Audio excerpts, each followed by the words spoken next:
እግዚአብሔርማ አብርሃም እንደሚታገ እንደሚያምን ያውቃል። ግን አብርሃም ደግሞ መልሶ ለእግዚአብሔር እምነቱን መግለጽ የለበትም? መታመን የለበትም? መታመኑን ያውቃል እኮ ኖ ስለ አብርሃም ጠየቅሽ። አብርሃም ለእግዚአብሔር መታመን አለበት ወይስ የለበትም? አለበት። ግን ደግሞ ቀድሞውኑ ያውቃል እግዚአብሔር። አብርሃም አወቀ ማለት ግን አብርሃምን አስገደደ ማለት አይደለም። ኢብራሂም እግዚአብሔር ያውቃል። አዎ፣ ለምን? የአብርሃም ፈጣሪ ስለሆነ፣ የሁላችንን ፈጣሪ ስለሆነ፣ የሁላችንን ፈጣሪ ነውና። ግን የእኛን ነፃ ፈቃድ አልፎ የሚያስገድደን የሚወስንብን እጣ ፈንታችንን የሚወስንብን የሚገድብብን አምላክ አይደለም።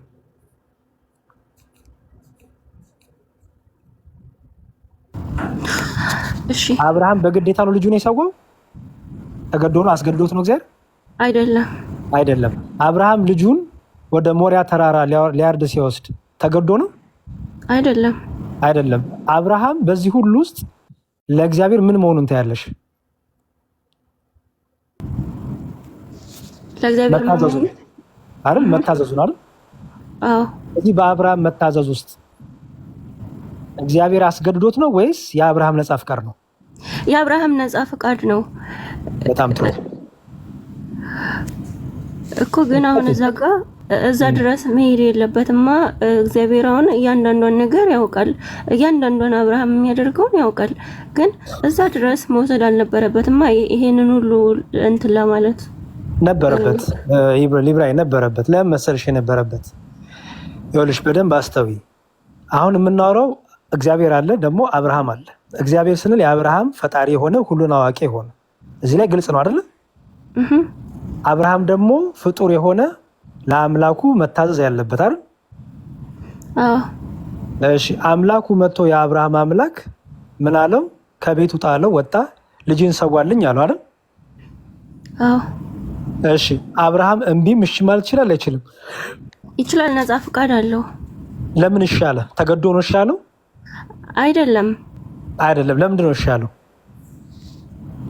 በፈቃደኝነት እግዚአብሔርን እንትን ስለሚል ትእዛዝ አምላኩ ስለሆነ አይደለ? እግዚአብሔር አምላኩ ስለሆነ የአምላኩን ቃል አብርሃም ስለሚሰማ አምላኩን ደስ የሚያሰኘውን ነገር አምላኬ አዞኛል፣ ስለዚህ አምላኬን ደስ የሚያሰኘውን ነገር ላድርግ ብሎ አብርሃም ፍቅሩን መታዘዙ ለአምላኩ የገለጠበት ነው አይደል?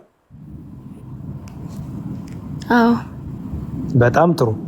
በዚህ ውስጥ ምን ታያለሽ መሰለሽ ሊብራ? እግዚአብሔር አብርሃምን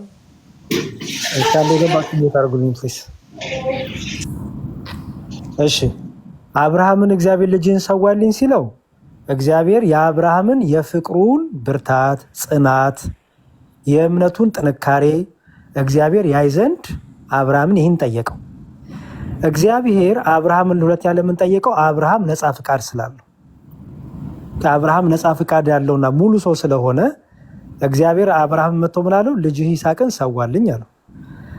ይሄ ከእግዚአብሔር የመጣው ነው። ከአብርሃም ደግሞ ነፃ ፈቃድ ያለው ስለሆነ እሺም እምቢ ማለት የሚችል ስለሆነ አብርሃም ከእምቢ ምንን መረጠ ማለት ነው? እሺ። ኦኬ፣ በደንብ አስተውሉ ሊብራይ። እግዚአብሔር ልጅህን ካልሰዋህልኝ አጠፋለሁ ብሎታል? አላለው። አጠፋሃለሁ ቢለው የአብርሃም ነፃ ፈቃድ ተጠበቀ ወይስ አልተጠበቀም? አልተጠበቀም። ጎበዝ። እግዚአብሔር ግን ልጅን ብቻ ሰዋልኝ ያለው አይደል? አዎ። በጣም ጥሩ። ስለዚህ ልጅን ብቻ ሰዋልኝ ካልሰዋህልኝ የሚል ነገር የለም። ሰዋልኝ የሚለው ውስጥ የእግዚአብሔርን ትእዛዝ፣ በአብርሃም ደግሞ እሽታ ውስጥ ደግሞ ልጁን በመሰዋቱ የሚያገኘውን የማያገኘውንም ሳያቅ በመታዘዝ ብቻ ምን አለ አብርሃም? በፈቃዱ እሺ አለ አይደል? በጣም ጥሩ። እሺ ብሎ ቤቱ ቁጭ ቢል አብርሃም እሺ አለ፣ ለእግዚአብሔር ነገረው።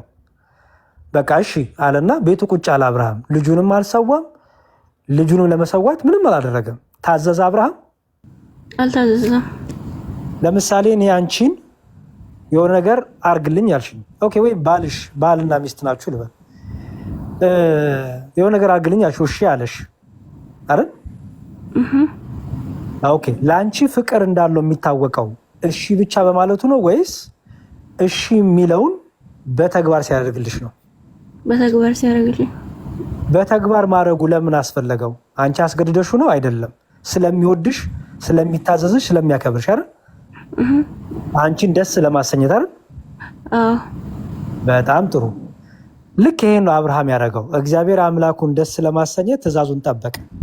እሺ ብቻም አላለም። ደግሞ ሄደና ምን አደረገ? ልጁን እስከ መሰዋት ድረስ ለእግዚአብሔር የታመነ ሆነ ማለት ነው። እግዚአብሔርም የመጨረሻው ሰዓት ለምሳሌ አስቢው እስቲ ልጁን ይዞ እየወጣ እያለ ገና በመንገድ ላይ እየሄዱ እያለ እግዚአብሔር አቁም ቢለው በቃ አይቶ ቢለው አብርሃም ልጁን ሰውቷል? አልሰዋም ማለት ገና መንገድ ላይ እየሄዱ እያወሩ እኮ ነው።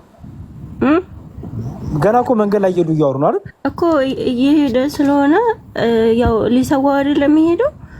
አዎ ግን መሰዋት የሚባለው መሰለሽ ልክ ቢላዋሽን አዘጋጅተሽ ልክ በግ እንደሚታረድ ያንን ልጅ አጋድሞ ቢላዋ ይዞ አንገቱ ላይ ማሰረፍ ያ ነው አይደል?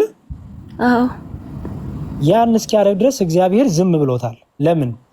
የእምነቱና የፍቅሩ ጥግ የት ድረስ እንደሚሆን እግዚአብሔር ማየት ስለሚፈልግ በትልቁ ነገር አብርሃምን ፈተነው። አብርሃምን በትልቁ ነገር ፈተናውን በድል ተወጣ። ልክ አንገቱ ላይ ሲያስቀምጥ ቢላውን እግዚአብሔር ምን አለው? አቁም አለው አይደል? ያ አቁማው። በጣም ጥሩ። አቁም ባይለው ኖሮ አብርሃም ማረዱን ይቀጥል ነበር አይደል? ትክክል። ለምንድን ነው ማረዱን የሚቀጥለው? እግዚአብሔር ስላስፈራራው አይደለም፣ ለእግዚአብሔር ፍቅርና መታዘዝ ስላለው አይደል? በቃ ስለዚህ ልክ አይሹ እስከ የመጨረሻዋ ማለት ልጁን አጋድሞ ቢላዋ ማስቀመጥ ነው። በቃ የፍቅሩን ጥግ የመታመኑን ጥግ አብርሃም በዚህ ሲገልጽ እግዚአብሔር ደግሞ የትልቁን ፈተና እንዳለፈ ሲያቅ ምን አለው አብርሃምን? አቁም በቃ በሱ ፋንታ ምን እሰጥሃለሁ አለው? በግ እሰጥሃለሁ አለው። በጉን አረደ ማለት ነው። ለምሳሌ በአዳም ደግሞ ላምጣልሽ። እግዚአብሔር አምላክ አዳምን ከመፍጠሩ በፊት ለአዳም የሚያስፈልገውን ነገር ሁሉ ፈጠረለት አይደል? ሁሉ ነገር ፈጠረለት። ኦኬ አዳም ፍጥረት ሁሉ ለእግዚአብሔር ይታዘዛሉ አይደል? ህግ አላቸው አይደል? ሁሉም ፍጥረት ለምሳሌ ፀሐይ የምትወጣበት ሰዓት አላት፣ ጨረቃ የሚወጡበት ሰዓት አለ፣ ከዋክብት የሚወጡበት ሰዓት አለ፣ ጨለማ የሚሆኑበት ሰዓት አለ አይደል? ተፈጥሮ እንኳን ለእግዚአብሔር ይታዘዛል ወይስ አይታዘዝም? ይታዘዛል። ይታዘዛል። መላእክት ለእግዚአብሔር ይታዘዛሉ አይታዘዙም? አላየኋቸውም። ይታዘዛሉ። አላየኋቸውም። ጥሩ ነው። እሺ ይታዘዛሉ። ሳጥናኤል የሚባለው ወይም ሰይጣን በቀድሞ ስሙ ሳጥናኤል ይባላል። ኋላ ደግሞ ሰይጣን የተባለው እሱ አልታዘዝም በማለቱ ተቀጣ። ከምድር ተወረው ከሰማይ ተወረወረ ወደ ምድር።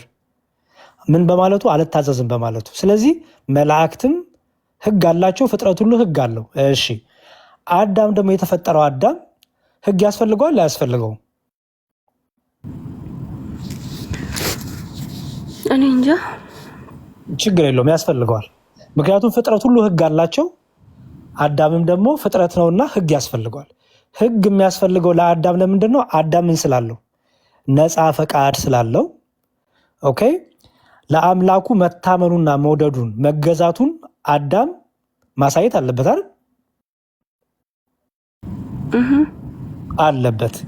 ለምሳሌ አንቺ ልጅ ወልደሽ ለልጅሽ የምትወጣበትን የምትገባበትን ለልጅሽ በማሰብ ልጅሽ ደግሞ በአንቺ ስላለች የአንቺን ህግና የአንቺን መመሪያ ለልጅሽ ትነግሪያታለሽ አይደል? አዎ። ለምንድን ነው የምታደርጊያት? ስለምትወጃት አይደል?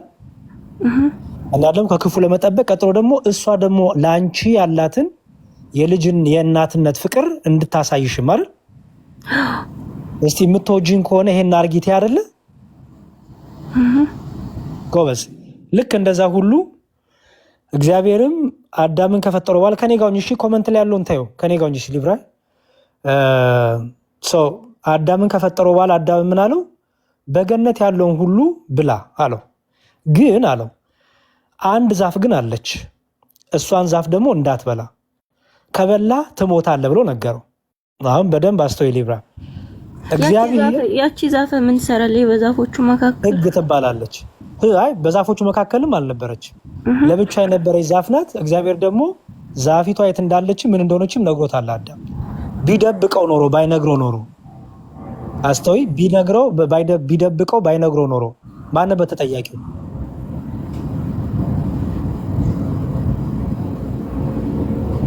እግዚአብሔር ማነው ጠያቂ? እግዚአብሔር። ምክንያቱም አልነገረውም አይደል?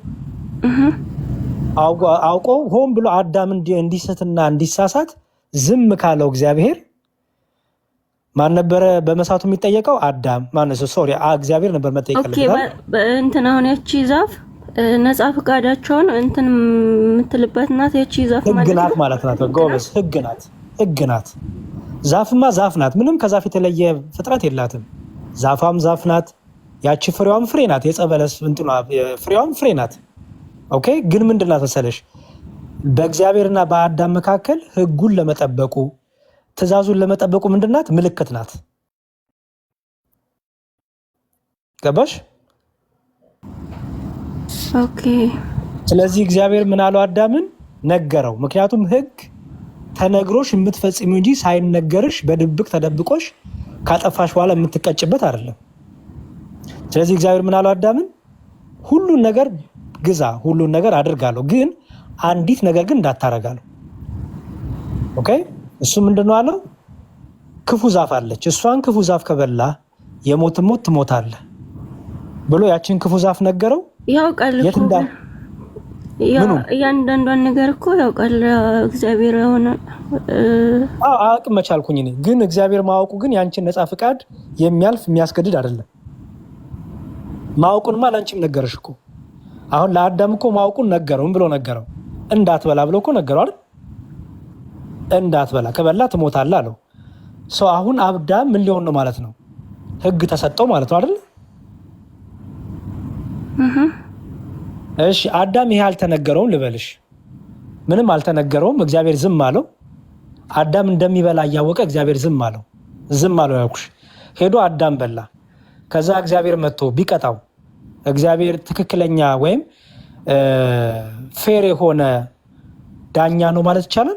ባይነግረው አይቻልም። እሺ ነግሮታል። ከነገረው በኋላ አዳም ያን ሄዶ ቢበላ ማነው ተጠያቂው? አዳም። ለምን? ነፃ ፍቃድ ስላለው አይደል? የሚገርምሽ ነገር አዳም ሲጠየቅ እግዚአብሔር እኮ አሳስቶኝ ነው አላለም። ምን እንዳለ ታውቂያለሽ? ለምን በላ ሲባል አይን እኮ እግዚአብሔር ነው አላለም። ማን ያለው? ሔዋን አይደል? ኦኬ። ለምን እግዚአብሔር አላለም? አዳም እግዚአብሔር አስጠንቅቆታል፣ አሳውቆታል። ነፃ ፍቃድ ደግሞ ሰጥቶታል። ምክንያቱም ከበላህ ብሎታል ትሞታለህ፣ ካልበላህስ በህይወት ትኖራለህ ብሎታል። ስለዚህ ነፃ ፍቃዱ ምርጫውን አስቀምጦለታል። አዳም የፈቀደውን አደረገ ማለት ነው። ስለዚህ ለምን በላ ሲባል ሔዋን አሳተችኝ አለ። ምክንያት አስቀመጠ። ሔዋንም ለምን በላች ስትባል እባብ አሳተችኝ አለች። እግዚአብሔር ግን እባብን አልጠየቀም አይደል? ምክንያቱም ከእባብ ቀጥሎ ቢጠየቅ ማን ነው የሚጠየቀው? ሰይጣን። ሰይጣን ደግሞ ውሸታም፣ የሐሰት ምስክር፣ ከዲያብሎስ ደግሞ ምንም አይነት ምስክር አይጠየቅም። ስለዚህ እግዚአብሔር አዳምንም ሔዋንንም ቀጣቸው ማለት ነው። የእግዚአብሔር ማወቅ እና የእግዚአብሔር መወሰን ይለያል። እግዚአብሔር ወስኖ የፈጠረው ወስኖ ከተወሰነብንማ ድራማ ነው የምንሰራው። የሆነ ድርሰት ተሰጥቶናል አይደል? የሆነ ካራክተር ተሰጥቶናል። በምድር ላይ ስንመጣ እሱን ድርሰት ነው የምንለው። ፊልም እየሰራ ነው ማለት እኮ ነው። በስንቱን እየሰራ ነው ማለት ነው። የሆነ እንትን ተጽፎልናል። ከዛች መነቃነቅ መንቀሳቀስ የለም። በቃ የሆነ ሮቦቶች ነን ማለት ነው። እንደዚህ አይነት ደግሞ አምላክ የለንም እኛ። የእኛ አምላክ ስለሆነ ሁሉን ያውቃል። የእኛን ነፃ ፈቃድ ግን እውቀቱ ግን የእኛን ነፃ ፈቃድ የገደበ የእኛን ነፃ ፈቃድ የወሰነ የእኛን ነገር ኦልሬዲ በቃ ቁጭ አድርጎ እኛ ደግሞ የሆነ ድራማ የምንሰራ አይደለንም። ሙሉ ሰው አድርጎን ባለ አእምሮ አድርጎን የፈጠረን ባለ አእምሮ ብቻ አይደለም ደግሞ ነፃ ፈቃድ ያለን አድርጎ ስለፈጠረን ይነግረናል። ይሄን ነገር እፈልጋለሁ ከእናንተ ይሄን ነገር ብታረጉ እናንተ ትባረኩበታላችሁ፣ ይሄን ነገር ካረጋችሁ ግን ትጠፋላችሁ፣ ትቀጣላችሁ ብሎ ህግን ሰጠን፣ ነፃ ፈቃድንም ሰጠን። ያንን ህግ የምንጠብቀው ስላስፈራራን ሳይሆን ወደን ፈቅደን ኦኬ አፍቀረ ነው። ምክንያቱም መውደዳችን ሚላ መጽሐፍ ቅዱሱ ብትወዱኝ ውስጥ ትእዛዜን ጠብቁ። አይሽ ብትፈሩኝ አላለም፣ አስፈራሪ ነኝም አላለም። እግዚአብሔር ህዝብ ትእዛዙን የምንጠብቀው ምን ብንል ነው የሚለው? ብትወዱኝ አይደል የሚለው? በቃ መውደዳችን እኛ ህጉን ስንጠብቅ መውደዳችን እየገለጽን ነው። ለእሱ ራሳችንን መስጠታችን እያሰበን። ኦኬ ህፃናት ነፃ ፈቃድ አላቸው? ህፃናት ማለት ምን ማለት ነው? አሁን ለምሳሌ ብዙ ጊዜ አሁን ብሉይ ኪዳን ላይ ራሱ በጣም ህፃናት ሞተዋልና እነሱን ትተን አሁን እኛ ገና ስንፈጠር ያውቃል እግዚአብሔር ብለኛል። ሁሉንም ነገር ያውቃል። በሂደት የሚያውቅ አይደለም እና ሰውን ሲፈጠር እግዚአብሔር እዚህ ምድር ላይ ምን ያህል ጊዜ እንደምንቆይ እያንዳንዷን ነገር ያውቃል። ግን ህፃናቶች ገና እንደተወለዱ ይሞታሉ። በእርግዝና ወቅትም በተለያየ ነገር የሚሞቱ አሉ። እነሱስ ምንድነው ማለት ለምንድን ነው የፈጠራቸው? እንደሚሞቱ ካወቀ ለምንድን ነው የፈጠራቸው? በጣም ጥሩ ይኸውልሽ ሊብራይ፣ አሁን ይሄንን ጥያቄ ብጠይቅኝ እኔ ልመልስሻችን። ምክንያቱም እኔም እውቀቴ የተገደበ ፍጡር ነኝ። ይሄን ሁሉ የሚያውቀው እግዚአብሔር ነው። ለምሳሌ በዓለም ላይ በዚህ ሰዓት እኔና አንቺ እያወራን ምን ያህል ሰው እንደሚሞት ቆይ እስቲ አንድ ነገር ላሳይሽ። በዚህ ሰዓት እኔና አንቺ ስናወራ በዓለም ላይ በተለያየ ምክንያት የሚሞተውን ሰው ብዛት ላሳይሽ። እሺ፣ ከዛ በኋላ ይሄ እንዴት ሆነ ብትይኝ እኔ የማውቀው ነገር የለም። ምክንያቱም እኔም አንቺ የምናውቀው የአሁኗን ስለሆነ ወይ ደግሞ እውቀታችን የተገደበ ስለሆነ ይህን ሁሉ ለማን እንሰጣለን? ለእግዚአብሔር እንሰጣለን። ኦኬ። ትልቁ ነገር ግን ምን መሰለሽ ሊብራ፣ አድገን እንሙት፣ ሳናድግ እንሙት፣ አርጅተን እንሙት፣ ዞሮ ዞሮ ሞት የሚባለው ነገር በምክንያት ያገኘናል። በተለያየ ምክንያት በበሽታ ይሞት አለ፣ በተለያየ ምክንያቱም በሀገራችን በተለይ እኛ ክርስቲያኖች በሰማይ ነው ሀገራችን። ይሄ ምድር ለእኛ አይደለም። ኦኬ። በተለያየ ምክንያት ወደ ሰዎች ሞት ይመጣል።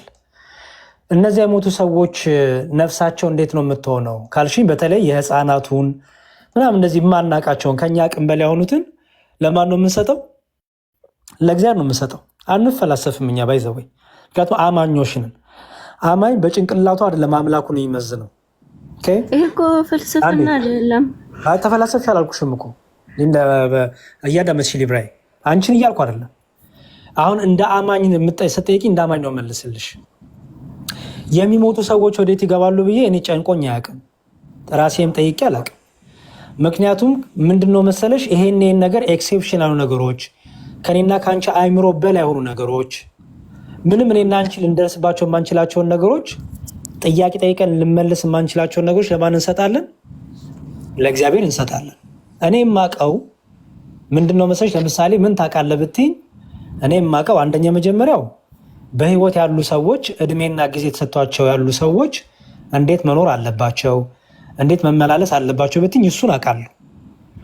ደግሞ ገና ምንም ነገር ሳይሰሙ ቃለ እግዚአብሔርን ደግሞ ምንም ነገር ሳያውቁ ያረፉ ሰዎች እንዴት ነው የሚሆኑት? እሱን እኔ አላውቅም። ምክንያቱም ይሄን ለእግዚአብሔር ነው የምሰጠው። ይሄ የእግዚአብሔር እውቀትም ውሳኔም ስለሆነ። ኦኬ።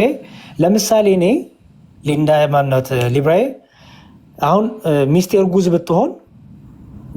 ብትሆን ወንድ ትውለድ ሴት ትውለድ የማውቀው አስመርምሬ ሄጄ ምርመራውን ሳቅ ነው አይደለ? ያ ትክክል። ኦኬ። ምክንያቱም ምርመራው አይደለም ወንድና ሴት የሚያደርገው፣ ወንድና ሴት አድርጎ የሚሰጥ እግዚአብሔር ስለሆነ አይደል? ምርመራውማ እግዚአብሔር የሰጠውን ነገር ነው የሚነግርሽ የሚገልጠው እንጂ ምርመራው ራሱ ጾታ የሚሰጥ አይደለም አይደል? ትክክል። በጣም ጥሩ። አሁን ምርመራው በደንብ ሲሚኝ፣ ምርመራው ጾታ የማይሰጥ ከሆነ ይሄ ጽንስ ወንድ ይሁን ሴት ይሁን እንዴት ነው? እኔና አንቺን እውቀት አለን? የለንም። ስለዚህ ለማን ነው የምንሰጠው? ይሄንን ለሰሪው አይደል? ለባለቤቱ። በምንም እመኝ፣ እኔ ግን እግዚአብሔር የሚባል አምላክ ስላለኝ በመጽሐፍ ቅዱሱ ልጆችን የሚሰጥ በማህፀን ውስጥ ፍሬን የሚያስቀምጥ እግዚአብሔር ነው ስለሚል እግዚአብሔር በማህፀን ውስጥ ወንድ ወይም ሴት የሆነ ጾታ እግዚአብሔር ይሰጥሻል፣ ልጅ ይሰጥሻል። እንዴት ያ ልጅ መጣ? የሆነ ፈሳሽ የነበረ እንዴት ጥርስ አወጣ?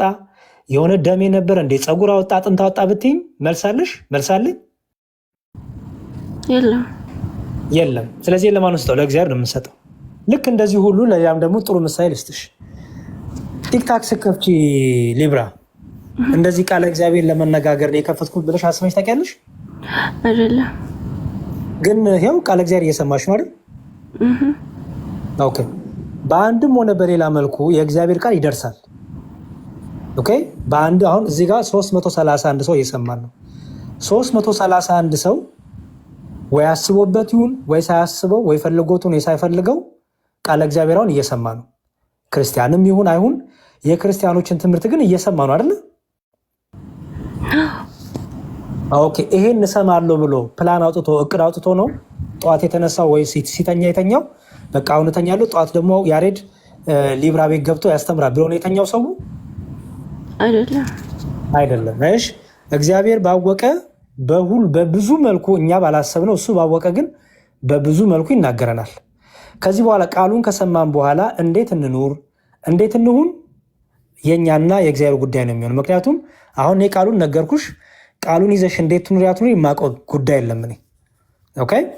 ልክ እንደዛ ሁሉ ስለ ህፃናቱ ብትጠይቅኝ፣ ለምሳሌ ገና ሲወለዱ የሞቱ በማህፀን ውስጥ እያሉ የሞቱ በተለያየ ምክንያት ሳያድጉ ወይ ትልቅ ሆነው ምናምን እዚህ ዕድሜ ላይ ሳይደርሱ የሞቱት ልጆች የት ነው የሚገቡት ካልሽኝ፣ ይሄን ለእግዚአብሔር ፍርዱን እንሰጣለን። ህፃናት ግን ንጹሐን ናቸውና ንጹሐ ባህሪ ናቸውና ህፃናት ያምናሉም አያምኑም ስለማይባል እንግዲህ እግዚአብሔርን ፍርዱን ሰጠን። ህፃናቱ ግን ንጹሐን ናቸው፣ ምክንያቱም ወደዚህ ምድር መጥተው ኃጢአትን በመስራት አልጀመሯትም። ስለዚህ ንጹሐን ናቸው ብለን እናምናለን።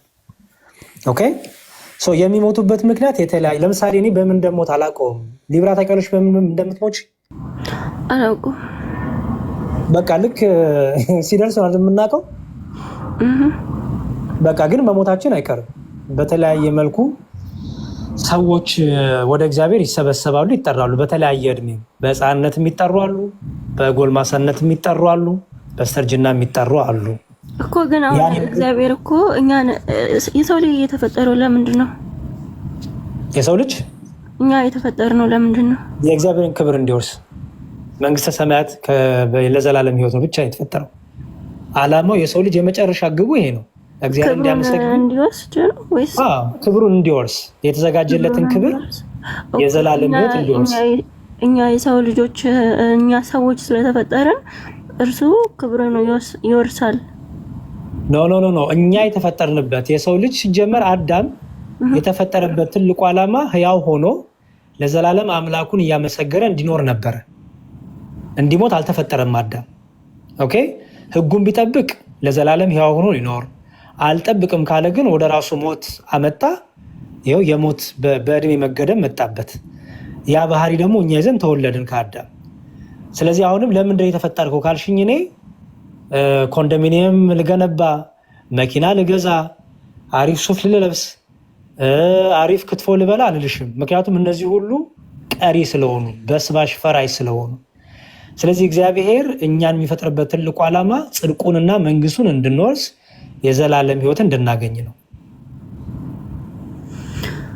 ኦኬ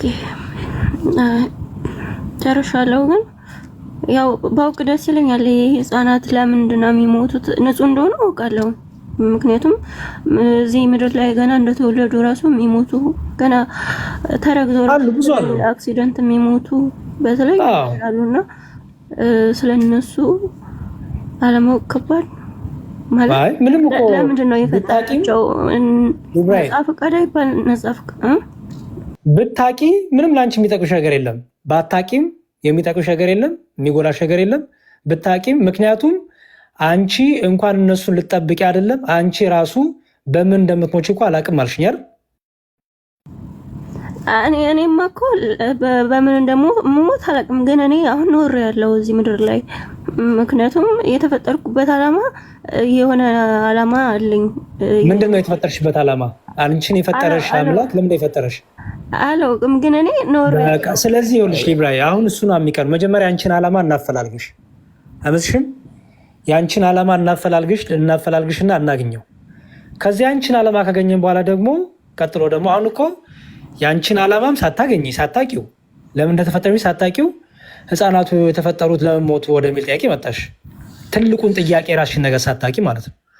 ስለዚህ አንቺን አላማ የራሴን እኮ ማቀው እኮ እነኚህ እንደዚህ አይነት ነገሮችን እኮ ሳቅ ነው አይደል እንዴ? አይደለም። እነዚህ ኤክሴፕሽናል ኬዞች ናቸው። በኤክሴፕሽናል ኬዞች ትምህርት አይመሰረትም። ሊብራ ኤክሴፕሽናል ናቸው። ለምሳሌ ሁሉም ሕፃን አይሞትም አይደል? ሁሉም አይሞቱም። የተወሰነ ሁሉም ሕፃን አይሞቱም። ስለዚህ አንድ ሰው ጠይቄ ክርስቲያን ነው እንደዚህ ጠይቄ ነበርና ምንድን ነው ያለኝ? እኔ እንደውም እርሱ አስቆኛል። ምናልባት እነኛ ልጆች ከተፈጠሩ በኋላ ቤተሰብ አጥፊ ቢሆኑስ ለቤተሰብ ባይጠቅሙስ? እና ደግሞ ለሰው እሱን የመለሰልሽ ሰው በነገራችን ላይ የራሱን በእግዚአብሔር ቦታ ገብቶ የራሱን ምንድነው መላምትን ያስቀመጠልሽ። ሊሆንም ላይሆንም ይችላል።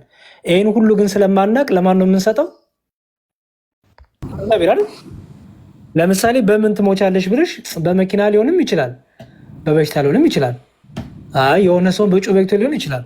አይ የሆነ ሰው ደግሞ እያልሽ በጣም ብዙ ሲናሪዮ መፍጠር ትችላለሽ አይደል? ግን ይሄን ሁሉ ሲናሪዮ የምፈጥሩ ምን ስለሆነ ነው? እውቀትሽ ገደብ ስላሉ ስለማታውቂ አይደል? ስለዚህ ከዚህ ሁሉ ምንድነው የሚሻለው? ለእግዚአብሔር ሰጥተሽ አንቺ ግን በተሰጠ ጊዜ መልካም ሰው መሆን፣ ለፈጣሪሽ መታመን፣ ፈጣሪ ያለኝ ብለሽ ካመንሽ ለፈጣሪሽ መታመን፣ ፈጣሪሽ ደስ የሚያሰኘውን ነገር ማድረግ። ጊዜ ሲደርስ እንደ ማንኛውም ሰው ትሄጃለሽ። አለቅ። መጀመሪያ አሁን እኮ አንቺ ራስሽ ያንቺን መጀመሪያ ያንቺን የመጨረሻውን ነገር አታቂም። የመጨረሻውን ነገር ባይዘው የእያንዳንዳችንን ነገር እግዚአብሔር ከኛ እውቀት ሰውሮታል። ባይዘው ለምንድን ነው የሰውረው መሰለሽ? የመጨረሻችንን ብናቅማ ኖሮ አየሹ ብናቅማ ኖሮ ግማሾቻችን ምን እንሆናለን? ልክ ይሄን ነገር ተነግሯቸው ነበረ። በኖህ ጊዜ የነበሩ ህዝቦች ተነገራቸው። ምን ተነገራቸው መሰለሽ? እግዚአብሔር በኖህ በኩል ነገራቸው። ልትጠፉ ነው፣ እግዚአብሔር በጥፋቷ ሊያጠፋችሁ ነው እና እግዚአብሔር ከሰማይ ዝናብን ከምድርም እንዲህ ያደረገ እግዚአብሔር ሊያጠፋችሁ ነው እና በዚህ ቀን ያጠፋችኋል ተባሉ። የሚጠፉበትን መንገድ ተነገራቸው፣ ቀኑም ተነገራቸው። የሚገርምሽ ከዛ ምን አሉ መሰለሽ? ጊዜ አለን ማለት ነው አሉ። አየሽ በቃ ጊዜ አለን። ጊዜ ስላለ ምን እናድርግ? ንስሐ እንግባ፣ እንስተካከል፣ ስለ በደላችን ስለ ኃጢአታችን ወደ አምላካችን እንጩህ አላሉም። ያሉት ምንድን ነው? በቃ በቂ ጊዜ ስላለ እንደፈለግን ፏ እንበላሉ፣ እንጠጣ፣ እንጨፍር፣ እንዘሙት፣ እናመንዝር። ከዛ ልክ ያቺ ጊዜ ስትቃረብ ቶሎ ብለን ንስሐ እንገባለን አሉ። አየሽ። ስለዚህ እግዚአብሔር የሰው ልጅ በምን እንደሚሞትና መቼ እንደሚሞት እንደሚጠራ እግዚአብሔር ይህን ከሰው ልጆች እውቀት ላይ ሰወረ። ምክንያቱም ይህን እውቀት ቢኖረው ኖሮ ምን ልንሆን ነው መሰለሽ? እንደፈለግን ልፈነጭ ነው፣ እንደፈለግን ልንሆን ነው። ለምሳሌ አንድ ሰው ሐኪሞች ይመጡና ምን ያደርጋሉ መሰለሽ? ልትሞት ነው እና ደስ ያለን አርግ ይላሉ። እዚህ ሀገር አሜሪካ ሀገር እና በቃ ልትሞት አንድ ሳምንት ነው የቀረህ አንተ ደስ ያለን አርግ፣ ወይ ደግሞ አንድ ወር ነው የቀረህ ደስ ያለን አርግ ይላሉ። ያ ሰው አንዳንዱ ሰው ብልጥ ከሆነ ቶሎ ብሎ በዛች ንግግር ቶሎ ብሎ ብልጥ ከሆነ ንስሐ ይገባል፣ ሰውነቱን ያዘጋጃል፣ ወደ እግዚአብሔር ይመለሳል። ብልጥ ከሆነ አይ ካለ ግን ምን ያደርጋል መሰለሽ? ይጠጣሉ፣ ይጨፍራሉ፣ በቃ ዓለማዊ ነገር ስጋዊ ነገር ያደርጋሉ። ኦኬ። ከዛ በኋላ ሳያውቁት ሞት ይመጣና ወስዳቸዋል ማለት ነው። ስለዚህ እግዚአብሔር ዕለት ዕለት ተዘጋጅተን እንድንቆይ ዕለት ዕለት ዛሬም እንድንዘጋጅ ነገም እንድንዘጋጅ ዛሬ አሁን በዚህ ሰዓት እንኳን እንድንዘጋጅ ንስሐ ገብተን የበደልናቸውን ሰዎች ይቅርታ ጠይቀን ዕለት ዕለት በንስሐ እንድንዘጋጅ መቼ የእሱ መምጣት መቼ እንደሚሆን ከኛ እውቀት ሰወረው። በምን እንዴት መቼ እንደምንሞትም ከኛ እውቀት ሰወረው ማለት ነው። ዕለት ዕለት ተዘጋጅተን እንድንጠብቅ ጌታም ለዚህ ነው ምን አለ መሰለሽ? ለምሳሌ ሌባ አለ ጌታ፣ ሌባ በየትኛው ሰዓት እንደሚመጣና ቤትን እንደሚዘርፍ የቤት ባለቤት ቢያቅ ኖሮ ቤቱን ባልዘረፈበት ነበር ይላል። ሊብራ ለምሳሌ ሌባ መቼ እንደሚመጣ ይነግርሻል። በይ ሊብራ ዛሬ እመጣለሁ፣ እንግዲህ እቃውን ዘገጅ ዘገጅ አርጊ፣ በሩን ደግሞ ገርበብ አርጊው፣ ሻንጣ ልብስሽን በሻንጣ አርጊው ብዙ እንዳልደክም ብሎ ይነግርሻል? አይነግርሽም። አንቺን ሳይነግርሽ ሌባ ይመጣል አይደለ? ሌባ ሊመጣ ይችላል ብለሽ እለት እለት ከተዘጋጀሽ ሌባ መጥቶ ይዘርፍሻል? አይዘርፈኝም። አይ እኔ ምንም አልሆንም በቃ ማንም እኔ ጋር የሚደርስ የለም ብለሽ ብትዘናጊስ? አንድ ቀን ጠብቆ ይመጣብሻል አይደል? ይዘርፍሻል። በቃ ስለዚህ ባጭሩ ይሄ ነው ሊብራይ። ከኔና ካንቺ የሚጠበቀው እድሜ ጊዜ ተሰጥቶናል። እድሜ ጊዜ ከተሰጠን የመጀመሪያው ነገር ራሳችንን ማዳን ነው። እግዚአብሔር ይመስገን እድሜ ጊዜ ተጨምሮልናል። በህፃነታቸው እንደሞቱት በማህፀን ውስጥ እንደሞቱት አልሆንም። ጊዜና እድሜ ተሰጥቶን አድገናል። ስለዚህ ከኔና ካንቺ መጀመሪያ ራሳችንን ማስተካከል፣ ራሳችንን ማዳን። ሌሎቹ ታዲያ ከኛ በፊት የሞቱት ምንድን ነው የሚሆኑት? በተለያየ ምክንያት እሱን ለእግዚአብሔር እንሰጣለን። እሱን ለእግዚአብሔር እንሰጥና ከኔና አንቺ የሚጠበቀው ግን በህይወት ያለሁት እኔ ምን እያረኩኝ ነው? እኔ እድሜ የተሰጠኝ ምን እያረኩኝ ነው? ሞት እንዳለ ከነሱ ተማርሽ። ነገም አንቺም እንደምትሞቺ በእነሱ እያየሹ ነው። ስለዚህ እኔ ዛሬ ምን ማድረግ አለብኝ የሚለው ሌሰን ትማሪበታለሽ ማለት ነው። እና ሌላውን ግን የእግዚአብሔርን እውቀት ለእግዚአብሔር፣ የእግዚአብሔርን ነገር ለእግዚአብሔር እንሰጣለን። ኦኬ፣ ያው ሁሉንም ማወቅ አይጠበቅብንም ማለት ነው። የማወቅም አቅም የለንም ሊብራይ። ፊልም ላይ እናውቅ ይሆናል እንጂ ፊልም እየሰራን በእውነተኛ ህይወታችን የተገደበ ነው የእውቀታችን ሊሚት እኮ። እንዴት ነው ታዲያ ሙሉ እምነታችን ሙሉ የሚሆነው? በምን ላይ? አሁን እንደዚህ አይነት ነገሮች ያሉ እንደዚህ አይነት ጥያቄዎች ያሉብን እንዴት ነው በእግዚአብሔር ላይ ሙሉ እምነት ሊኖረን የሚገባው? የመጀመሪያው ራስሽን ማስተካከል ነው። አንቺና አንቺ ከእግዚአብሔር ጋር ያለሽ ሪሌሽንሺፕ ማስተካከል። አንቺ ራስሽ መጀመሪያ እግዚአብሔርን ታምኚዋለሽ ወይ ነው። አንቺ ራስሽ ለእግዚአብሔር ታማኝ ነሽ ወይ ነው። ጊዜ ያለሽ እድሜ ያለሽ ለዛሬ የደረሽው ሊብራ፣ እድሜ የተሰጠሽ ሊብራ፣ እየመሸ እየነጋ የምትነሹ የጠዋት የምትነሹ ሊብራ፣ እለት እለት ላይቭ የምትገቢው ሊብራ፣ በተሰጠ ጊዜ አንቺ ከእግዚአብሔር ጋር ከፈጣሪሽ ጋራ ምን አይነት ኮኔክሽን አለሽ? ምን አይነት ሪሌሽን አለሽ? አንቺ መጀመሪያ መዳንሽን ይሄን ትይዣለሽ። ከዛ በኋላ አንቺን ካዳንሽ በኋላ ራስሽን ሌሎቹን ደግሞ ወደ ማዳን ትመጫለሽ። ስለዚህ የመጀመሪያው መፍትሄ እኔ የምሰጥሽ ምንድን ነው? አንቺ ራስሽ ከፈጣሪሽ ጋር ያለሽን ኮሚኒኬሽን አስተካኪ። አንቺ መጀመሪያ ለእግዚአብሔር ታመኚ፣ በእግዚአብሔር እመኚ፣ እንደ አምላክሽ ትእዛዝና ፈቃድ ለመመላለስ ሞክሪ። አምላክሽን ደስ ለማሰኘት ሞክሪ። በዚህ ውስጥ ከእግዚአብሔር ጋር መጀመሪያ ቢውልድ አድርጊ ማንነትሽ። ከዛ በኋላ ራስሽን ካቆምሽ በኋላ ደግሞ ለሌሎቹ ደግሞ መትረፍ፣ ለሌሎቹ መጸለይ፣ ለሌሎቹ ደግሞ ወደዚህ እንዲመጡ ደግሞ ማገዝ፣ መምከር ትችላለሽ። እኔ ሳልቆም አንቺን ቁም ይልሻለሁ እንደ ሊብራ? እኔ የማላውቀውን አምላክ እወቅ ይልሻለሁ ብልሽ እኮ ተረት ነው አይደል የሚሆነው? እኔ የማላውቀውን እግዚአብሔርን ሊንዳ እግዚአብሔርን እወቂ ብልሽ ሽወዳ እኮ ነው ያዝኩት። እኔ መች አወቅኩት? ስለዚህ ከእኔ መጀመሪያ መጀመር አለበት አይደል? ሰው ከራስሽ ጀምሪ መጀመሪያ። ከዛ በኋላ ለሌሎቹ ደግሞ ምንም ችግር የለውም ትተርፊያለሽ። እሺ አሁን የመጨረሻ ጥያቄ ነው እና የተፈጠርነው ነግረኛል፣ ግን ከተፈጠርን ለምን እንሞታለን? አዎ አንደኛ የምንሞተው ለምን መሰለሽ?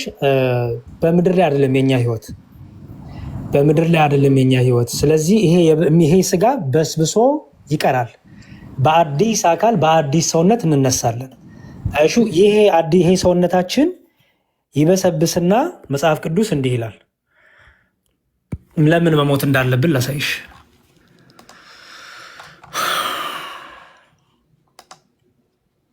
እሺ አንደኛ ቆሮንቶስ ላይ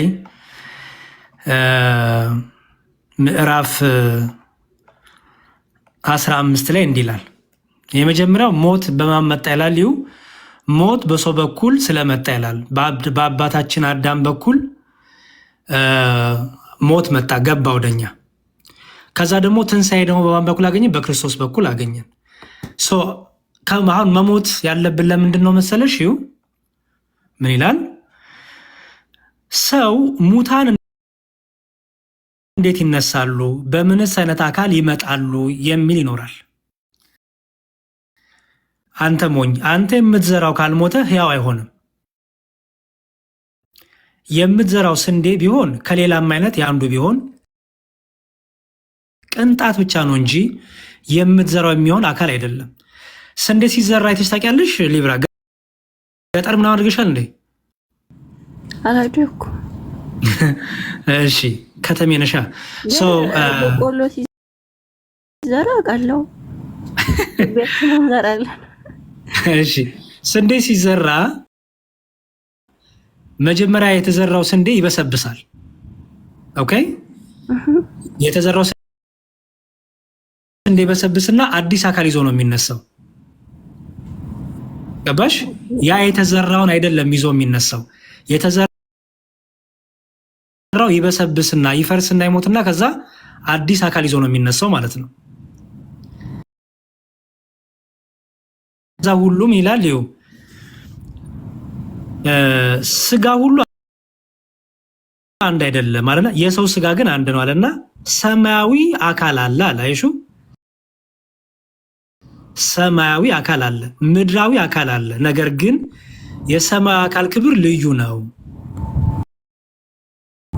የምድራዊ አካል ክብርም ልዩ ነው። አሁን የናንቺ ያለን ምድራዊ አካል ይባላል። ይሄ ስጋዊ አካል ይሄ ስጋዊ አካል መሞት አለበት፣ መፍረስ አለበት። ለምን? ሰማያዊ አካል ለመያዝ።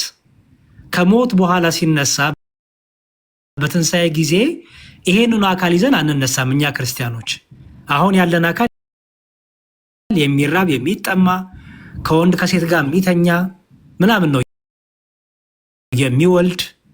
ከትንሣኤ በኋላ ግን ይሄ አካል አይኖረንም። ምክንያቱም ምን አይነት አካል ነው የምንይዘው? የሰማያዊ አካል እናነሳለን። የሰማያዊ አካል እንይዛለን። ምክንያቱም የዘላለም ሕይወት የምንኖርበት ይሄ አካል ስለሆነ መሬታዊ መልክ ነው።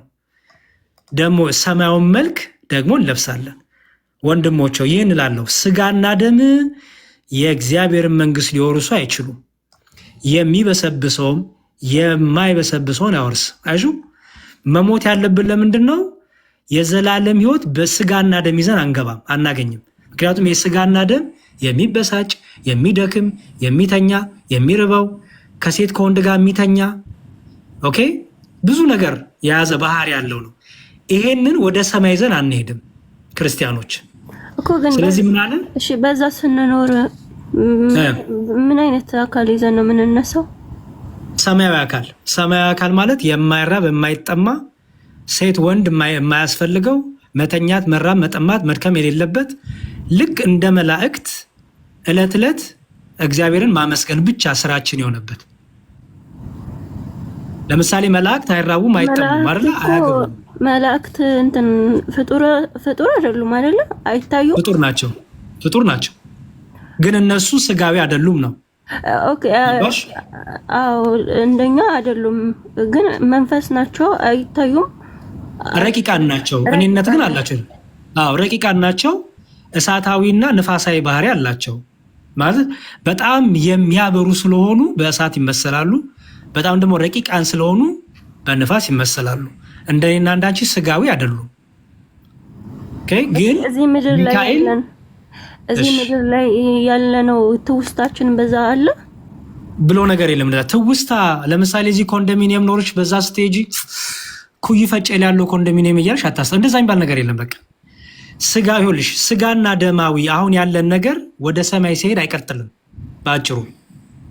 ምክንያቱም ሰማያዊ አካል ነው የምንይዘው። ሰማያዊ አካል ታዲያ ቆይ ያሬዶን የሆነ ጥያቄ እዚህ ጋር እኔ አሁን እዚህ ምድር ላይ ከሞት በኋላ ህይወት አለ ብዬ የምጨነቅለት ምንድን ነው ማለት? እዛ ሄጄ ምንም ነገር ትውስታ ከሌለኝ እኔ ገሃነም ገባው ገነት ገባው ምን ነው የሚቃጠለው ማለት? ይሄ ነገር አይገባኝም። ምንድን ትውስታ ከሌለኝ ማለት አልገባኝም። ትውስታ የምትዩ ምድር ላይ ስለ ቤትሽ፣ ስለ መኪናሽ፣ ስለ መሬትሽ ነው ትውስታ የምትዩ? ኖ ስለ መሬት ምናምን አይደለም ማለት አሁን እዚህ ምድር ላይ ያለሁኝ በጣም እዚህ ኃጢአት ከሰራው ምናምን ሁላችንም እንፈራለን። አማኞች ስትሆኑ አሁን ኃጢአትን ማለት የተለያዩ ስርቆት፣ ዝሙት እያንዳንዷ ነገር ከገነት ታስወጣናለች ብላችሁ ነው የምታምኑትና ንስሐ እንገባለን እኮ ንስሐ ትገባላችሁ። ግን ከሞት በኋላ ህይወት እንዳለ ከክርስቶስ ጋር አብራችሁ እንደምትኖሩ ነው እንትን የምትሉት። ግን እኔ ምንም ትውስታ ከሌለኝ ምንም ነገር ከሌለኝ ለምሳሌ ትውስታሽኝ እስቲ ማሰብ የምትፈልጊው ልክ እንደዚህ አሁን የሚሰማኝ አይነት ስሜት ከሌለኝ እዛ እኔ ተቃጠልኩ አልተቃጠልኩ ገነት ገባው ጋር የቱ ስሜት ነው የምታወሪው? ሊብራ እስቲ ስፔሲፊክ አድርጊው። የቱ ስሜት ነው የምታወሪው? እኔ አሁን ልክ እንደዚህ አሁን እዚህ ምድር ላይ እንዳለው አይነት ስሜት የሆነ ፍርሃት የሚሰማኝ አንድ ስሜት ንገሪኝ። ለምሳሌ አንድ ነገር ፍርሃት ከሞት በኋላ ስትቀሰቀሺ በአንቺ ዘንድ ፍርሃት የለም፣ ጭንቀት የለም። ምክንያቱም በዘላለም ደስታ ውስጥ በዘላለም ህይወት ውስጥ ነው የምትኖሪው። ስለዚህ ፍርሃት የሚባል ነገር የለም። ፍርሃት ካለማ ምኑን ከምድር የተለየ ኑሮ ኖርሽ በሰማይ? ለዚህ እኮ ነው የዘላለም ህይወት ውስጥ ፍርሃት የለም፣ መጨነቅ የለም፣ መራብ የለም፣ መጠማት የለም። በምድር ላይ ያጣሻች በምድር ላይ ስትጨነቂ፣ ስትፈሪ፣ ስትራቢ፣ ስትጠሚ የነበረው ነገር ሁሉ በሰማይ ስትደርሺ በዘላለም ህይወት ይሄ የለም። ስጋዊና ደማዊና ስጋዊ የእግዚአብሔር መንግስት አርስም የተባለ እኮ ለዛ ነው። መፍራት የለም፣ መሸበር የለም፣ ኦኬ ድካም የለብሽም። ሁሌም ብርቱ፣ ሁሌም በዘላለም ደስታ ውስጥ ነው የምትኖሪው። ኦኬ አይ እኔ እዛ ያለው ነገር አይገባኝም። አይ ለምሰሽ የማይገባሽ ሊብራይ፣ ስለ መንፈሳዊ ደስታ ነው እኔ የማወራሽ። አንቺ ስለ ስጋዊ ደስታ ነው የምታወሪው። እኔ ደግሞ የማወራሽ ስለ መንፈሳዊ ደስታ ነው። መንፈሳዊ ደስታና ስጋዊ ደስታ ደግሞ አይገናኙም። ምን ነው የሚደሰተው በዛ መንፈስሽ። አየሽ፣ ያቺ መንፈስሽ ህያው ሆና ለዘላለም እግዚአብሔርን ማመስገን ነው ደስታዋ። አሁን ለእኛ ለክርስቲያኖች በሰማይ የሚሰጠን ሴት የለም። በሰማይ በግብረ ስጋ ግንኙነት የምንደሰትበት ነገር የለም። በምድር ላይ ያለን አንደኛ ሰዎች ደስ የሚላቸው በትዳር ውስጥ ኖረው በሚያደርጉት ግብረ ስጋ ግንኙነት ደስታ ያገኛሉ አይደል? ይሄ ምድራዊ ነው። ምክንያቱም ይሄ ደስታም ያልቃል። ባይዘወይ ለምሳሌ እናት አባትሽ ከሆነ እድሜ በኋላ እኮ ይተኛሉ አብረው ወይም ግብረ ስጋ ግንኙነት ያደርጋሉ? አያደርጉም አይደል? ምክንያቱም ሁሉ ነገር የተገደበ ስለሆነ አይደል? በጣም ጥሩ። ምድራዊ ደስታ የተገደበ ነው ሊብራይ። አሁን በልተሽ የምታገኙ ደስታ የተገደበ ነው፣ ምክንያቱም በነገቷም ይርብሻል። ጠጥተሽ የምታገኙ ደስታ የተገደበ ነው፣ በነገቷም ይጠማሻል። ለብሰሽ የምታገኙ ደስታ የተገደበ ነው፣ ሌላ ልብስ ያምርሻል። አየሽ፣ እኔ የማወራሽ ያለው ደስታ ይህን ደስታ አይደለም። እኔ የማወራሽ ደስታ የዘላለም ደስታ ነው። እሱም በክርስቶስ የሆነ ክርስቶስን በማግኘት ክርስቶስን በማየት ክርስቶስን በማመስገን የሚገኝ የነፍስ ወይም መንፈሳዊ ደስታ ይባላል። ይሄ ደስታ የዘላለም ደስታ ነው፣ የሚቋረጥ የሚቆም አይደለም። በቃ የነፍስ ደስታዋ ፈጣሪዋ ማግኘቷ ነው። ከዚህ በላይ ደስታ፣ ከዚህ በላይ ስኬት የላትም። ምድራዊ ደስታ ጊዜያዊ ነው፣ የሰማያዊ ደስታ ግን የዘላለም ነው።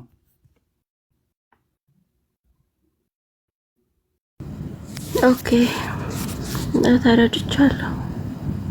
ያ ብዙም እኛ ክርስቲያኖች ይሄ እንዳልኩሽ ነው። የስጋ ደስታ እና መንፈሳዊ ደስታውን በደንብ ለይተን እናውቀዋለን። የስጋው ደስታው ጊዜያዊ የሆነ እዚህ በምድር ላይ ሆነን የምናገኘው ነው። እሱም ጊዜያዊ ነው። ያሁን የስጋ ደስታዎችን ብንዘረዝር የዘላለም ደስታ የለሽም። በስጋ ደስታ በምታገኘው እንዳልኩሽ መብላት ከሆነ መጠጣት ከሆነ ገንዘብ ከሆነ ገንዘብ ይመጣል፣ ገንዘብ ይሄዳል። ሀብት ይመጣል፣ ሀብት ይቀራል። ሀብታሞች ደስታ የላቸውም ታውቂያለሽ። ምክንያቱም ዕለት ዕለት ምን ያደርጋሉ? አይበቃቸውም። በቃ አሁንም ገንዘብ እርካታ የላቸውም ሀብታሞች። ኦኬ። ድሃውም ደግሞ እርካታ የለውም። ለምን? ደግሞ እሱ ደግሞ ገንዘብ ለማግኘት ይሮጣል። ኦኬ። በምትበይውም አትረኪም። ምክንያቱም ትራቢያለሽ ተመልሰሽ። ምንም በምድር ላይ ብትቆጥሪ የደስታ የምታያቸውን ነገሮች መቆሚያ ያላቸው ማለቂያ አላቸው። መንፈሳዊው የሚባለው ግን መቆሚያ የለውም፣ ማብቂያ የለውም። እሱ ምንድን ነው? ክርስቶስ ኢየሱስን ማየት፣ ክርስቶስ ኢየሱስን ማግኘት፣ እግዚአብሔርን ማግኘት፣ ከመላእክቱ ጋር ሆኖ እግዚአብሔርን ዕለት ዕለት ዕለት ዕለት መላእክታውን ደስታቸው ምንድነው ብትኝ እግዚአብሔርን ማመስገን። በቃ ምንድነው ብርታታቸው ብትኝ እግዚአብሔርን ማመስገን። ምንድነው ምግባቸው ብትኝ ምስጋናቸው። ምንድነው ብርታታቸው? ምስጋናቸው። እረፍታቸው ምንድነው? ምስጋናቸው። እኛም እግዚአብሔር ፈቅዶ በሰማይ ስንሄድ እረፍታችን ደስታችን የሚሆነው እግዚአብሔርን ማመስገን ነው። ስጋዊ ነገር በሰማይ አናገኝም። ነፍሳችን በመንፈሳዊ ማለት ነው። መንፈሳዊ አካል ያልኩሽ እኮ ለዛ ነው።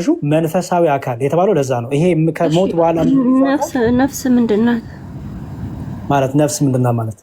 ሕያው ናታ። እግዚአብሔር በእኛ ውስጥ እፍ ብሎ የሰጠን ህያው የሆነች ህያው አርጋ ያዘችን የማትሞት ናት ነፍስ። ስጋ ነው የሚበሰብሰው።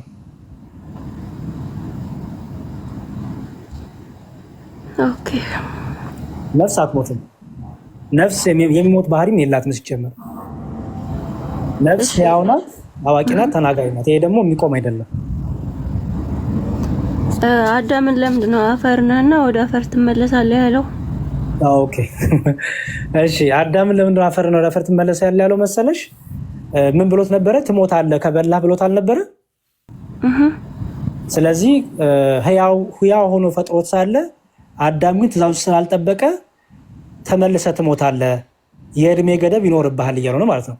አፈርና ወደ አፈር ትመለሳለህ ማለት ነው። ህያው ሆነህ ተፈጥረህ ሳለ ከአፈር ሰርቼ ከህያው አድርጌ ፈጥሬ ነበረ። ግንስ ህያውነትን አልፈልግም ብለህ ሞትን ወደ ራስ ስላመጣ ትሞታለህ፣ የእድሜ ገደብ ይኖርብሃል፣ ህያው ሆነህ አትኖርም እያለው ነው ማለት ነው። ከአፈር የፈጠረው ስጋውን ነው ወይስ ነፍሱን ነው? ከአፈር የፈጠረው ስጋውን ነው። ነፍሱንማ እፍ ብሎበት። አዎ ከአፈር የፈጠረው ስጋውን ነው። ነፍሱን ሰጠው፣ እፍ ብሎ ሰጠው አይደል? የፈጠረው ግን ምኑን ነው? ከአፈር ስጋውን ፈጠረው፣ አበጃጀለት። ኦኬ ጨርሻለሁ። አመሰግናለሁ። ችግር የለውም። አልጨረስኩም ግን ያው ማሰልቸት ይሆንብኛል። ምንም ችግር የለውም። እንቀጥላለን በሌላ ቀን። ሊብራይ ሰላም። ያሬዶ ሊብራ አመሰግናለሁ ስላስገባሽኝ። ያሬዶ ፈልጌ ነበረ እና በውስጥ መልእክት አስቀምጬልህ ነበር፣ አላየኸውም። በዚህ ብዙ መልእክቶች ስለሚቀመጡ ነው። ይቅርታ በጣም ችግር የለውም። አንድ ሀምብል የሆነ ወዳጃችን ነበረ ፓስተር አሌክስ እና ባለፈው ከኢዮባ ጋራ ትንሽ ስለ ነገረ ድነት አውርተው ነበር እና ለነገ ማታ ቀጠሮ ከ3 ሰው አንድ ላታችሁን ላቀርብለት። እሱም አንድ በጣም ዲስፕሊን የሆነ ፓስተር አለ። እሱን ይዞ ሊመጣ ውይይት ልናደርግ አስበን ነበረ። መምህር አሁን ለጊዜው ፕሮቴስታንቶቹ ላይ ያለውን እንትን አቁም ያለው አሁን ያው እስልምናው ላይ ለሙስሊም እህትና ወንድሞች በዛ ላይ መልስ በመመለስ ነው አሁን ያለውት እና ሜቢ እነ የውሃድን እስቲ ይሞክሯቸው። ምክንያቱም እኔ አሁን ለጊዜው ፕሮቴስታንቶች ላይ ያለውን ለጊዜው እስቲ ቆም አድርጌዋለሁ። ኦኬ አይ እኛማ ምን አሰብና ትንሽ እንትን እንዳይኖረው ጭቅጭቅ እንዳይኖረው በምንመሳሰልበት ዙሪያ የነበረውን ከነ ሊቀ ሊቃውንት እና መምህር በረከት ጋር እንዲሁም ደግሞ ሌሎች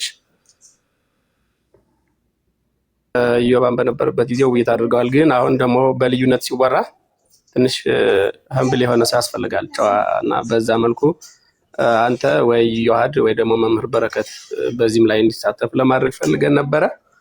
ጥሩ። መምህር በረከት አስተማሪያችንም ናቸው፣ ታላቅ ወንድማችንም መምህራችንም ስለሆኑ እሳቸው ይቅደሙ። መምህር በረከትን ይሞከሩ፣ ዮሐድዬም ይሞከርና ከዛ እንትን ካላለ እስቲ እሞክራለሁ። ግን እኔ አሁን ለጊዜው ሆን ብዬ ነው የተውኩት ከፕሮቴስታንቶቹ ጋር ማድረገውን የነበረውን ንጽጽር እና እስቲ አሁን እስልምናው ላይ ማገዝም ስላለብኝ ወንድሞቼን በሚል እዚህ ላይ ፎከስ እያደረኩኝ ነው። አይ አሪፍ ነው። እንትን በሁለቱም በኩል ነፍስ ነው የሚድነው እና በዛም በኩል ደግሞ እንደው ምናልባት ያሬዶ ገብተህ አይተዋጣቁ ይመስለኛል። አውቃቸዋለሁ፣ ፓስተር አሌክስን አውቃቸዋለሁ። ባይዘው ከኔ ጋር እሱ ጋር እሱ ነው እንግዲህ ከምሽቱ 2 ሰዓት አካባቢ ጀምሮ ነው እንትን ያልነው። ለማንኛውም ተገኙና ነገሮችን አብረን የምናይ ይሆናል። እሺ፣ እግዚአብሔር ይፍቀድልን። እሺ፣ ዛሬ ነው። አመሰግናለሁ ሊብራ። ቴንኪው፣ በጣም አመሰግናለሁ። እሺ ሊብራ፣ አመሰግናለሁ እኔም ስለሰጠሽኝ ጊዜ። ጥሩ ጊዜ አሳልፈናል። እግዚአብሔር ይስጥልኝ። ጥያቄዎችሽም በርቺ፣ ጠንክሪ፣ ከዚህ በላይም ጠይቂ፣ መርምሪ። እሺ፣ እግዚአብሔር ደግሞ በነገሮች ይርዳሽ። እሺ ያሬዶሽ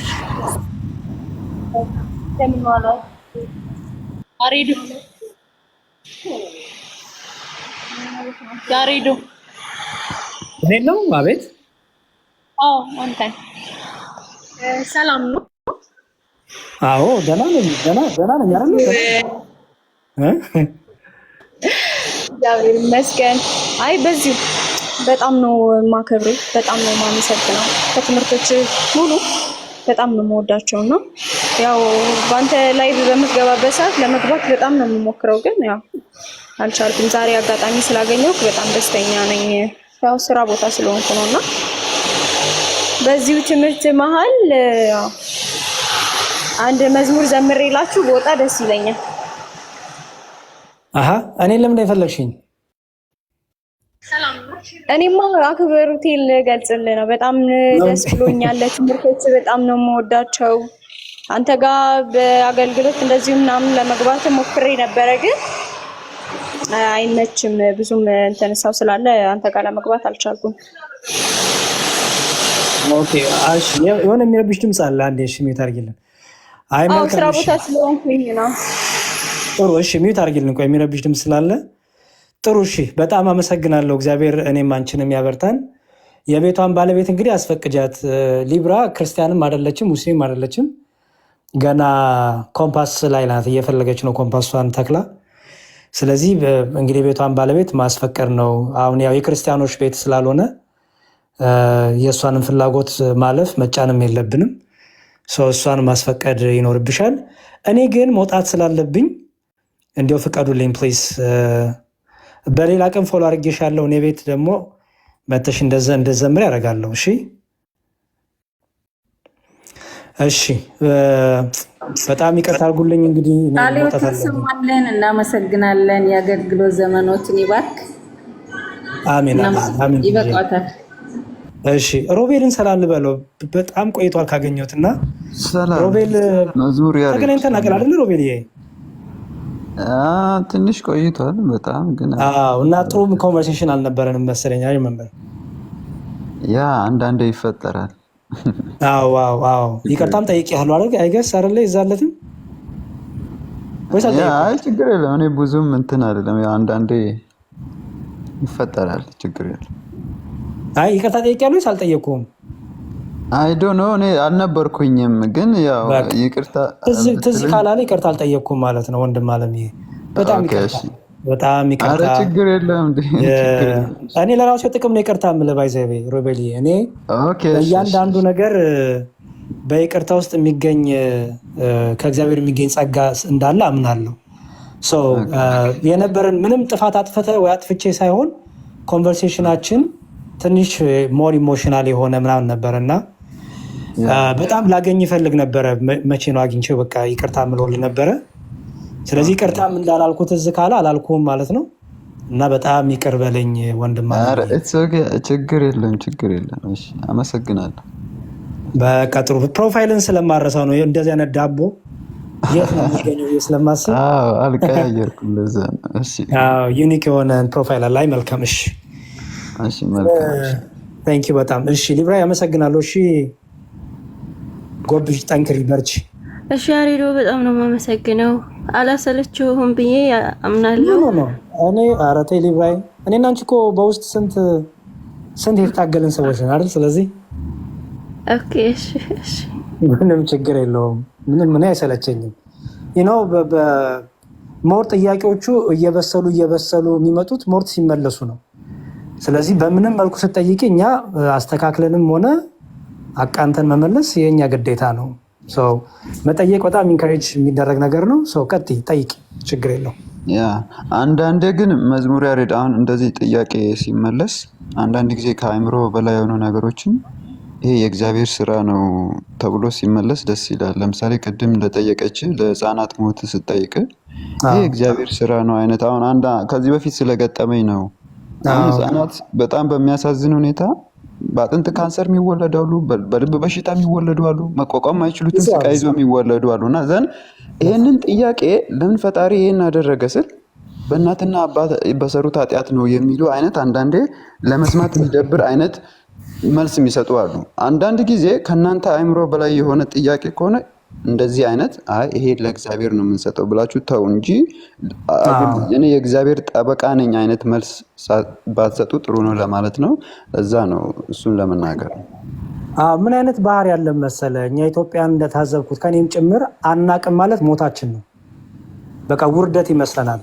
ይሄን አላቅም ይሄን ነው የማውቀው። እውቀቴ እዚህ ድረሳት ማለት በቃ ሞት ነው፣ በቃ መሸነፍ ምናምን፣ በቃ በጣም የሆነ ክብር ማጣት ይመስላል። እና እኔ በዛ አላምንም።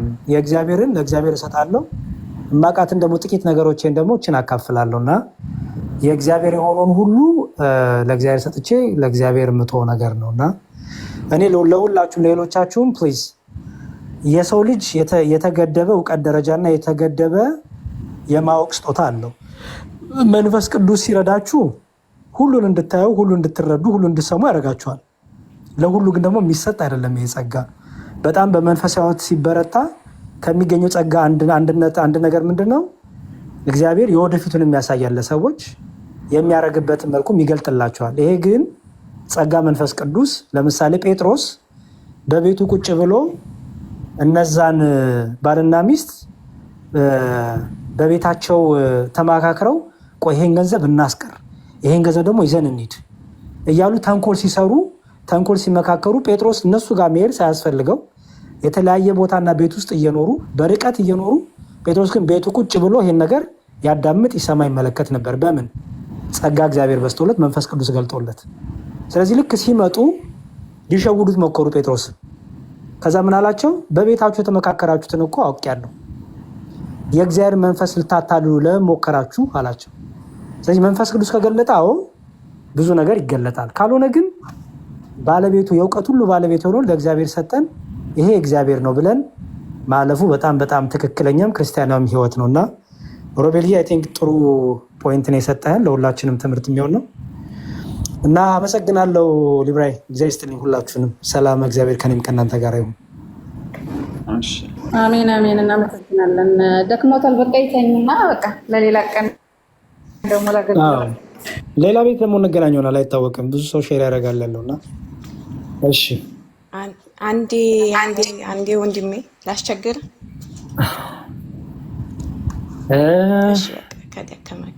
ችግር የለውም። በሌላ ቆይ እስኪ ፎሎ አድርጌሻለሁ። በቃ ፎሎ አድርጌሻለሁ። ጥያቄ ኖሮች ከሆነ ጻፊልኝ በውስጥ፣ አሁን አነበዋለሁ። ጥያቄ ሳይሆን ያለሁበት ሁኔታ ትንሽ አሳሳቢ ጉዳይ ስለነበረ ነው። ችግር የለውም። ሌላ እሺ፣ በውስጥ ጻፊልኝ። ኦኬ፣ እሺ ወንድሜ፣ ቴንክ ዩ። እሺ፣ እግዚአብሔር ይስጥልኝ። ሰላም ዋሉ።